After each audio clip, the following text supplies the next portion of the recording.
Il y avait des chefs qui parlaient d'ajouter l'insecte justement au menu dans les restaurants étoilés. L'alimentation, c'est quelque chose d'extrêmement culturel et très fort, très ancré.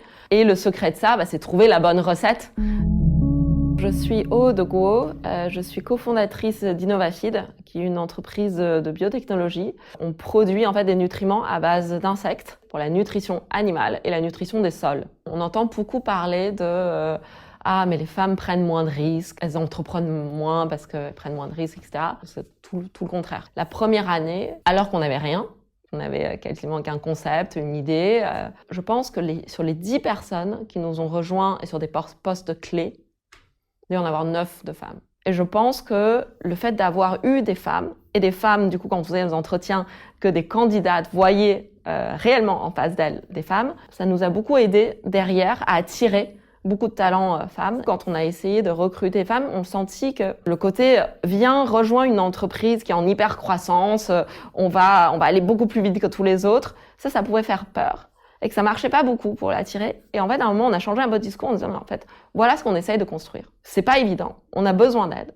Là, on avait quelque chose de beaucoup plus positif. Les femmes prennent des risques lorsque le sujet est important pour elles. Et je pense qu'il y a une très forte sensibilité des femmes sur les sujets d'impact. J'ai fait du conseil avant de créer Innovafeed. Et à un moment donné, j'ai eu envie d'être plus acteur. Comment j'ai envie d'utiliser mon énergie? Quelle contribution j'avais envie d'amener dans la société? Et c'était une question, je pense, partagée avec qui sont devenus mes associés. Et on avait envie de le faire sur un sujet qui allait contribuer au défi climatique, en fait. Et je pense qu'il est le défi de notre génération. On a eu une démarche assez analytique, rationnelle, de se dire, où sont les gros sujets, en fait? Et en fait, l'alimentation, on n'en parle pas suffisamment.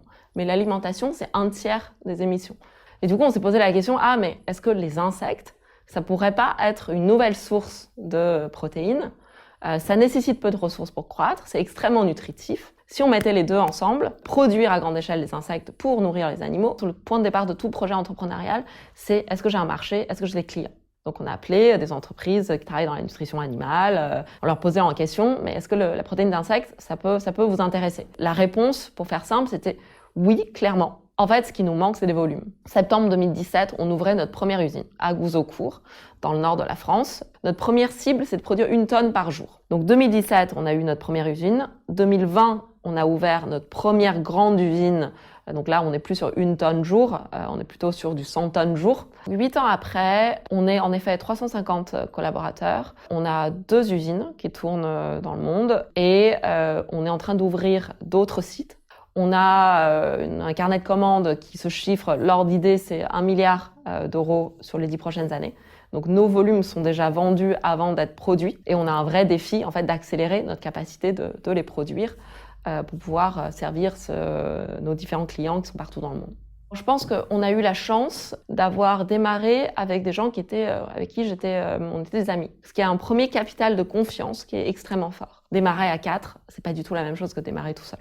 Le fait d'être entouré, d'avoir des gens qui sont là, de pas croire tout seul, mais de commencer à être 4 à croire. Donc même les idées les plus folles, en fait, paraissent beaucoup moins vertigineuses. Au début, alors je prends une anecdote, mais qui a son importance, on a eu nos premiers laboratoires à Évry. Donc on habitait tous à Paris. Et en fait, tous les matins, on y allait dans la même voiture. Et donc tous les matins, on avait 7h30 de débriefer, de parler. C'est pas une réunion où on acte des choses, mais c'est des moments de partager, que ce soit des avancées ou des doutes, comment je me sens, comment l'autre se sent, quelles sont les intuitions qui me viennent en ce moment. Toutes ces choses-là, en fait, c'est extrêmement important.